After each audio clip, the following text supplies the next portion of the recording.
India. Inside this building, a modern beauty salon. But the treatment here has more to do with female status than with individual beauty.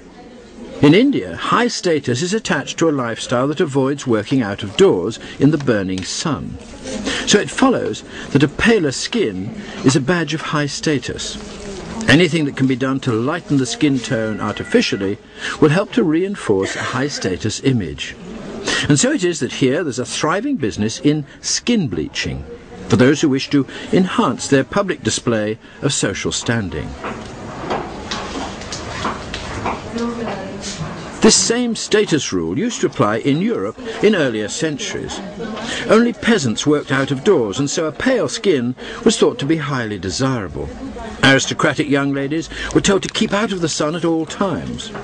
Then, in the 1920s, everything changed. With quicker forms of transport, it became fashionable to take vacations on the French Riviera. To prove that you could afford such a holiday, you had to return with something that had previously been forbidden: a suntan. Now everyone wanted to be golden brown, deeply tanned and bronzed. This became the new high-status symbol for Europe and the Western world. And if you couldn't make the journey, you could always give the impression that you'd done so by toasting yourself on a sunbed.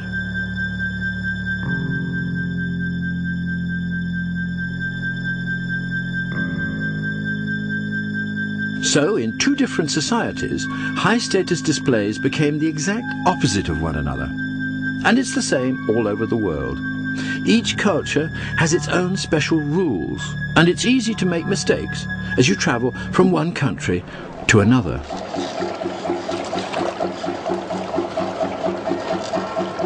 You have to take the trouble to learn the local language of the sexes wherever you go. And this applies not only to status displays, but also to other kinds of social signals.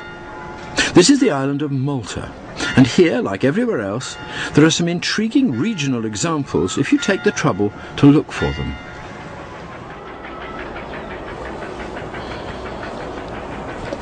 In many cultures, there are specific signals of availability.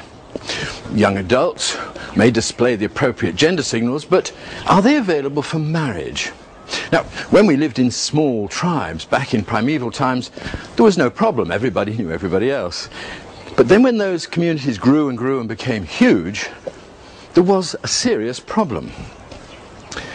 Some years ago, when I was living in the Mediterranean, I noticed that the older houses, like that one over there, had small stone brackets sticking out at the side. There's another one over there. And these stone brackets weren't just decorative, they had a special role to play as availability signalling devices. What happened was that if there was a virgin of marriageable age living in a house, then those brackets would be decorated in a particular way.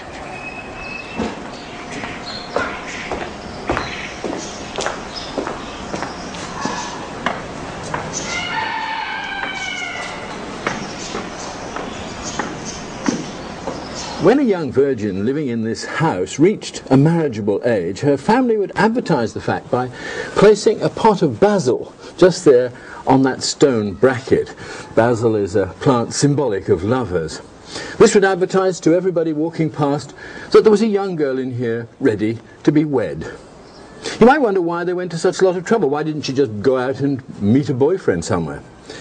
Well, the answer is that in earlier days, she wasn't allowed out. In the strictest times of all, she would only be allowed out twice in her life, once to be married and once to be buried. The rest of the time would be spent behind these high walls. But there were generous courtyards and a whole world inside here in which she could live in safety and security. But of course, living like that, it was essential for her to have this kind of special availability display. Even when the rules were relaxed a little, and she was allowed outside to go to church, she was required to conceal herself behind Malta's version of the veil, the all-covering faldetta. It was not only fearsomely dark and forbidding, it also managed to disguise her human shape and destroy any hint of female contours. It was a clothing display that positively shouted, "Keep back, keep away," to any passing male. It certainly left little doubt about the non-availability of the person wearing it. Signs of availability or non-availability can be found in many widely differing cultures. Even in the free and easy lifestyle of the South Pacific, young adults often display such signs. In the flower language of Tahiti, a blossom tucked behind the right ear signifies availability. One behind the left ear, above the heart, says, "I'm not available, my heart is already taken."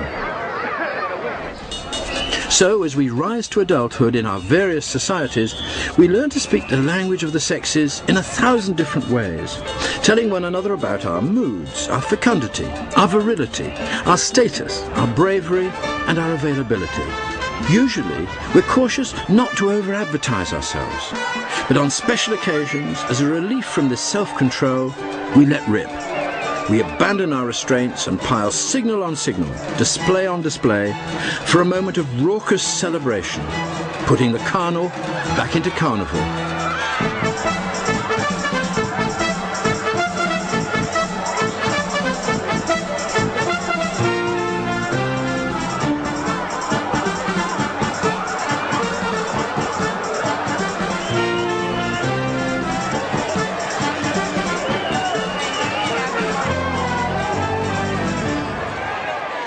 All over the world, different cultures have imposed their local dialects on the language of sex.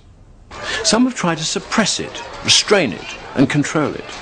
Others have joyously exaggerated and amplified it. But one way or another, boys had to meet girl, make love, and produce children. Out of sexual arousal, some kind of family life has had to grow. No matter how far societies go in distorting our basic human biology, they cannot interfere with breeding success, or their cultures will vanish into the dustbin of history. And with 6,000 million of us still striding around on the surface of the earth, it's clear that none of the many interferences has proved to be anything but trivial. What may happen in the future, however, with the advent of efficiently controlled genetic engineering, is anybody's guess. But that, as they say, is another story.